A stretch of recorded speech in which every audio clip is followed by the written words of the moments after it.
The more you know who you are and what you want, the less you let things upset you. Hi guys, good afternoon na. I-film ko lang to sandali ha. May nag-leave ng comments sa previous vlog ko, ilagay ko yung comment niya dito sa baba guys. Sina Erwina Stange, and sabi niya, congratulations girl, thank you.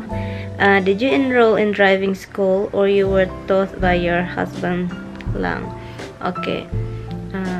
No, I don't enroll in driving school, never did. And yeah, only my husband, taught me how to drive from the beginning. Mga ilang months ka bago naging comfortable in driving? Ay, mga few months after, starting from the beginning, from the first when I hold the steering wheel. Mga 1 to 2 months. Yun, mga 1 to 2 months yun. Naging comfortable na, pero hindi talaga comfortable because kung mag-drive ka talaga, takot ako. Pero nung maroon ka ng hindi na yung mag-drive na ako sa mga highway, yun, mga 1 to 3 2 to 3 months.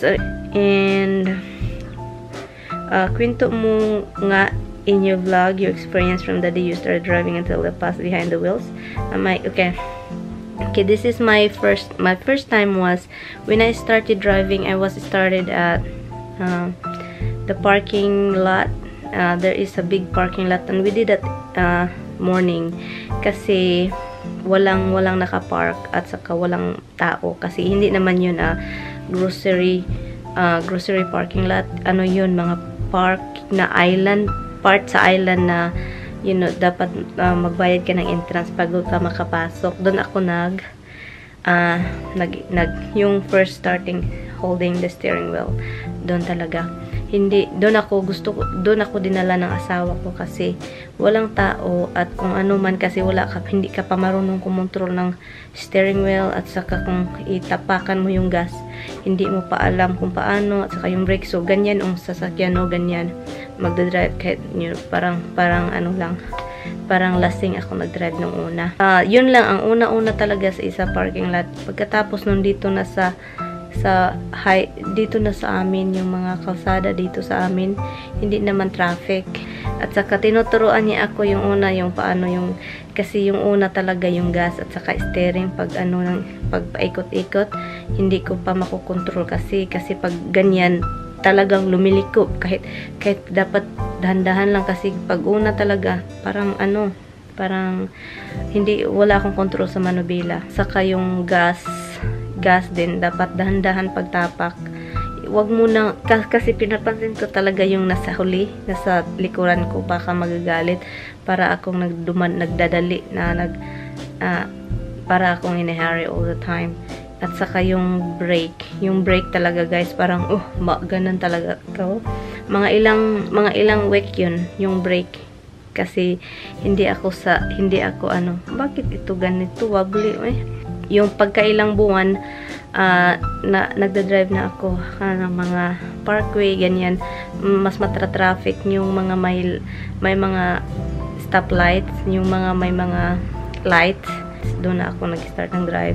Kaba guys kasi yung una may una talaga akong permit. Yung permit na yun kinuha namin mga 2011 or 2000, hold on, let me see. Kinuha ko yun kasi parang may ID at saka gusto na talaga ng may mag-drive na guys yung dito. Ito, unang learner's permit ko sa New York. Kinuha ko to 2009, Kinuha ko to 2009. Ito yung unang learner's permit ko, 2009, diba? Ang tagal, 2016. Akala ko tuloy 2010 or 2011, mas maaga pa nga, 2009. 2008 ako dumating dito. So, kumuha ako. Yung una, kumuha ako dahil, para makadrive. Pero, or kapag nagda-drive kami patungo kahit saan man, sa city, sa ibang state, palagi akong nakakita ng disgrasya. At saka doon ako nagdesisyon na ayaw ko muna ipa-expire, palipas ko muna to, ipa-expire ko na lang ito. So yun, pero kahit na wala na akong permit, drive pa rin guys. Illegal yun ha. Kung walang permit, bawal yun mag-drive. Bawal mag-drive pag walang permit. At hindi pa ako nag-aaral ng parallel at the time kasi ang ano na yung mga dapat unahin muna yung mga brake gas at saka pag-handle ng steering wheel at saka yun. So yun ang inuuna at saka yung mga parking, backing up, bago lang nung ito lang last lang na yun ako na nag-study talaga kasi gusto ko talaga ng matutong mag-drive at saka magkaroon ng lisensya. Before ako pumunta noong una 2009 sa DMV sa motor vehicle, bago ako pumunta dun, sinusure ko muna bago mag-exam kasi may 20 questions. Bago nag-exam, nag-study ako parang whole year ata yun. Nag-study ako online at saka doon ako nag-study kasi may mga free test. Hindi ko na binabasa lahat yung mga question or mga dapat gawin. Ang inuuna ko kasi may test bag. Basahin mo yung mga nakalagay sa chapter, yung ganyan. At saka test naman. Hindi ko na binabasa lahat. Lang, nagtitik na ako na exam at saka common sense na lang yung na-answer ko. Free test naman yun. After taking the free test exam online, sa site nila yun, sa website ng DMV.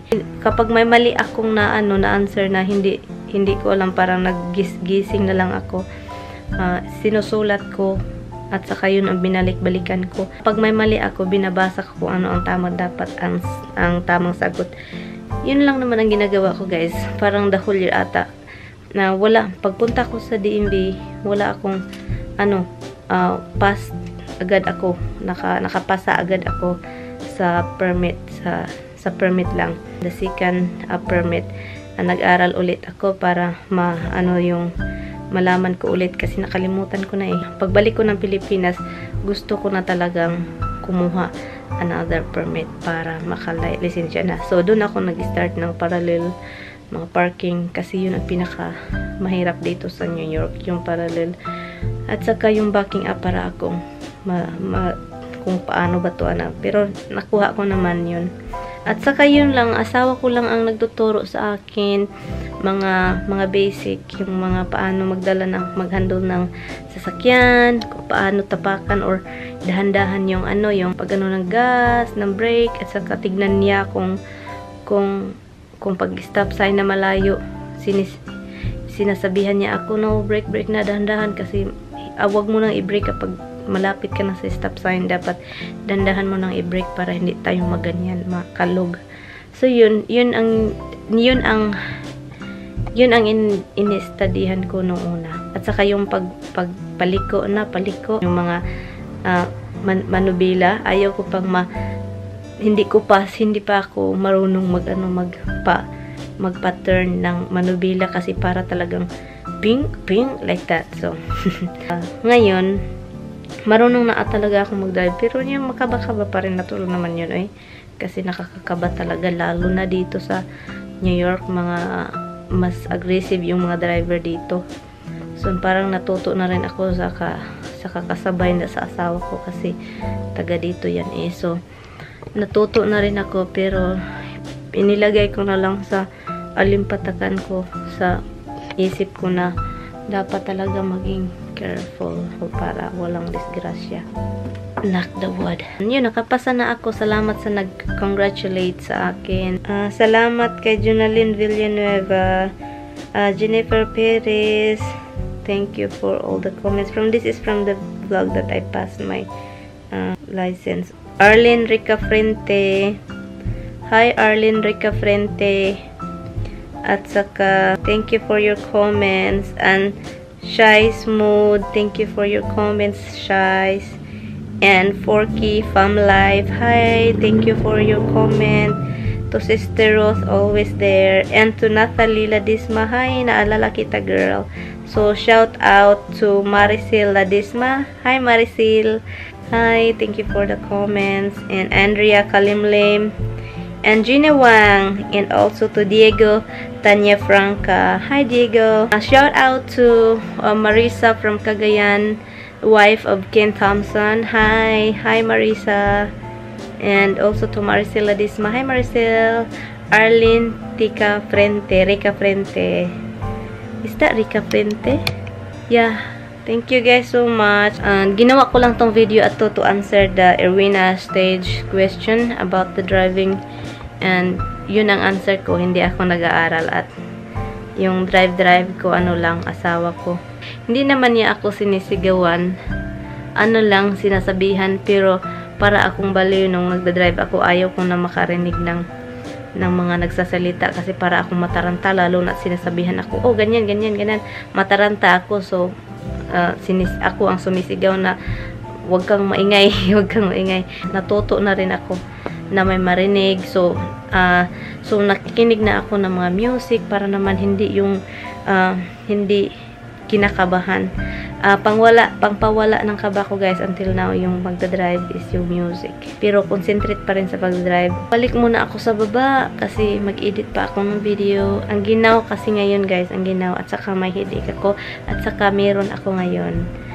Ay, nakalimutan ko pala. May nagtanong sa isang video ko kung ano ang pangalan ng lipstick na ginagamit ko guys. So I'm sorry kung hindi ako agad naka-answer. So ito yun, Maybelline, I think it's Maybelline Chocoholic, pero nakalimutan ko yung number. I-insert ko lang tong clip na ito. Nakalimutan ko kung sinong pangalan, pero ito. So nilagay ko na lang dito, baka makalimutan ko ulit.